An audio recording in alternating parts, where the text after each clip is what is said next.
So interestingly, our story is kind of linked to a good old friend of the channel. This stuff. Uranium. Bear with me on this. So this is the city of Elliot Lake, Canada, which is around here on a map. The city began in 1955 as a planned community for the uranium mining industry, after a large amount of the material was discovered in the area in the early 1950s. Multiple mines were established, driving the city's economy. The modest city was often described as the uranium capital of the world, being basically the centre of world production. As the city developed and the population peaked each year, plans to build a shopping mall in the city were thrown around in the 1970s. There was potentially money to be made from some hot retail action. As such, a development company, a subsidiary, bizarrely of the Algoma Central Railway, called Algo Realty Holdings Limited, was given the thumbs up by the local authorities in 1978 for a 10 million Canadian dollar at the time shopping mall, built on land consisting of a large rocky slope.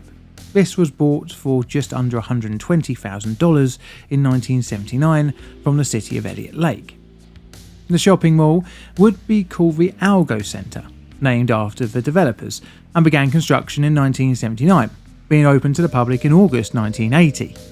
This would offer 165,000 square feet of gross leasable retail floor area and a 12,500 square feet of leasable office space.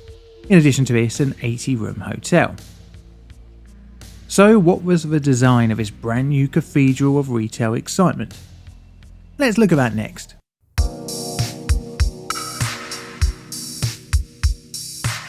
Overall, the building would have an L-shaped footprint and be loosely described as being a steel-framed building. The land the mall occupied was on a slope. This created an interesting multi-level setup. The higher elevation towards the west, sloping down to a lower elevation in the east. It had 3 levels. The upper level, second floor, had rooftop parking above it. It was placed on the west side of the plot of land, with the first floor running the majority of the mall, followed by a basement at the lowest section on the east end of the plot. Rising above the structure by 4 stories was the Algo Inn. This was in total a 6-story high building. The building consisted of steel beams and columns with pre-stressed, precast hollow core concrete slabs that rested on the steel beams that worked as the floors on the roof of the parking deck. Now, the hollow core offered up some good old construction cost savings, but it was much more susceptible to water damage than a solid concrete beam. To combat the water issues, the building had an overall slope to the steel structure in order to help with water runoff. But this is not enough. A proper waterproofing system for the roof was really needed. Enter the Harry S. Peterson waterproofing system. This was a system sold to the mall's developers by, unsurprisingly, the company called Harry S. Peterson Co. The system called for insulation on the underside of the hollow concrete slabs. This allowed for a waterproofing concrete topping brushed on top of the hollow core slabs, which was an additional height of 3 to 4 inches thick. In order to allow for expansion and contraction of the roof structure and for movement of vehicles to not destroy the waterproofing cover, crack control joints were installed. These were V-shaped grooves installed in set intervals along the roof. They were made similar to the control joints that you see on concrete roadways and pavements. In addition to this, at the building's expansion joints and butt ends of the hollow slabs, a sealant was placed over the gap with a secondary piece of strip membrane added underneath. Now, what's worth noting here is that this system was never installed on any other structure before nor after the Algo Mall, and it worked just as well as you could think. The mall opened in August 1980, and even before it welcomed its first guests, the building racked up multiple complaints from retailers of leaks and service issues caused by water incursion. The Harry S. Peterson Company provided a 5-year warranty with its waterproofing system. This included repairs due to defects, as well as scheduled inspections to preemptively deal with any failure points. It was expected that some cracks would appear on the roof material due to the building settling. However, the warranty issues far exceeded the company's expectations. The surface was meant to be resistant to vehicular traffic and snowplow activities. as well. This was due to it being built in Canada after all. Leaks plagued the structure, and with the lack of any real fix, one of the tenants, Walco, retained an engineer who suggested installing a waterproof membrane over most of the affected areas. However, the Harry S. Peterson Company assured that they had located the failure point and it would be repaired. In 1982, every joint was recaulked, but the leaks continued to mount up. Complaints continued to rack up, and both the Harry S. Peterson Company and Algo Co. refused to really accept that the roof was just trash and needed completely redoing. But as the issues mounted up and the years dragged on, times were going to get tough for the community of Elliot Lake, when in 1990 the uranium mines closed down.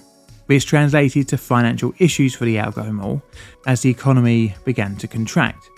The mall's owners, still holding a leaky, increasingly financially draining building, wrote off $5 million off the building's value, even though it was nearly fully occupied.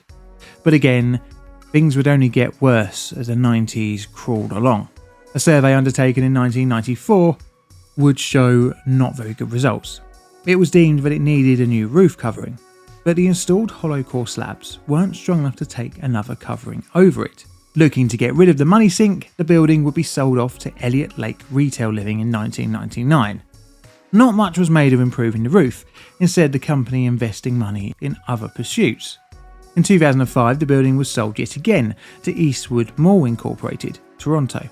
And yet again the building leaked and the new owners didn't fix the issues. Minor spot repairs were undertaken, but retailers were increasingly looking for alternate places to set up shop, as a multitude of buckets scattered around the building to collect water put off potential shoppers. The dumpster fire of the building continued into the 2010s, with issues with the city library situated in the mall. In May 2011, the owner of a restaurant called Hungry Jack's discovered a piece of concrete protruding through the ceiling. They complained, but not much else was done. But what is a bit of concrete between friends, eh? That and the free water ingress were only minor things that would never amount to anything deadly. Right? Right? The disaster. So we are finally here. It is Saturday the 23rd of June 2012, and the Algo Mall, officially known now as the Eastwood Mall since its 2005 purchase, is having just another weekend in the Canadian summer. Shoppers push around their carts as employees work the usual Saturday shifts in the dated mall. Cars drive around on the parking area on the roof. At 2:20 p.m, the calm is suddenly interrupted by a 12 by 24 metre or 39 feet by 79 feet section of the roof crash down into the retail space below, shooting out debris amongst two floors. Multiple CCTV cameras around the mall captured different angles of the collapse. Around the same time, many calls were made to 911 requesting emergency response for the collapse. By 2:29 p.m, the Elliot Lake Fire Department arrived on scene and began emergency assistance by shutting off the utilities to the building. It wasn't known, at least initially, how many people, if any, had been trapped under the rubble. The Toronto-based Heavy Urban Search and Rescue Department was called in to assist. They arrived at 4:25 in the morning the next day and began the careful removal of debris. You see, the way the large concrete panel had collapsed, it had encased an escalator area, which meant that search and rescue would be slow and arduous. So much so that even in the face of signs of life amongst the wreckage, pile search and rescue had to be suspended when on Monday morning, aka June the 25th, fears of further collapse required responders to pull out. Eventually, after 19 hours of suspension, rescue works would resume, but sadly on Wednesday, 2 bodies would be pulled from the collapsed section of the mall. The 2 victims were a kiosk worker and their customer. It was thought that the customer had just bought a lottery ticket from the kiosk worker when the collapse occurred. Tragically, one of the victims was thought to have survived for up to 39 hours after the collapse. They may have been saved if it wasn't for the 19-hour pause in the rescue works. In addition to the dead, 22 further people would be injured, to varying degrees. Once the human cost was settled, the picking over rubble of the Algo Mall shifted to investigation, and the search of what on earth happened to cause such a sudden disaster began. The investigation. So almost as soon as the site was cleared of the dead, investigators descended upon the Algo Mall, delving into its history, design and maintenance. And it wouldn't take long before the leaky history would come to light. You see, the leaking structure would not just be an annoyance in that retailers' stock getting wet and buckets being strewn around the building, but moisture was working its way into the structure itself, most importantly the steelwork and its welds.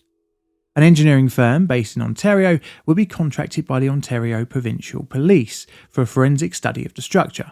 They would assist the official inquiry into the collapse. The collapse's beginning point was fairly easy to establish, as the CCTV cameras provided visual evidence of the collapse's starting point on the rooftop parking deck area. Investigators found that a lot of structural issues had plagued the building, and most had originated from its original planning stage, where cost-cutting was the name of the game. The hollow core slabs were cheaper, but weaker than a fully reinforced cast concrete system. As such, weight had to be reduced across the structure. This included using a cheaper and lighter waterproofing system, the terrible Harry S. Peterson Co. system. It was found that the leaks had allowed the steel structure and its welds to weaken to the point of failure. Now, because the roof was a car park, road salts had been used to help with ice removal, which had accelerated the corrosion within the steel structure. So that's my video on the Algo Mall collapse. There's going to be a 3 on my scale, and this is what I've got for my root cause analysis card. Do you agree? Let me know in the comments below. This is a Plain Default production. All videos on the channel are Creative Commons Attribution Share Alike licensed. Plain Default videos produced by me, John, in the currently very cold corner of Southern London, UK. And all that's left to say is thank you very much for watching, and Mr. Music, can you play us out please?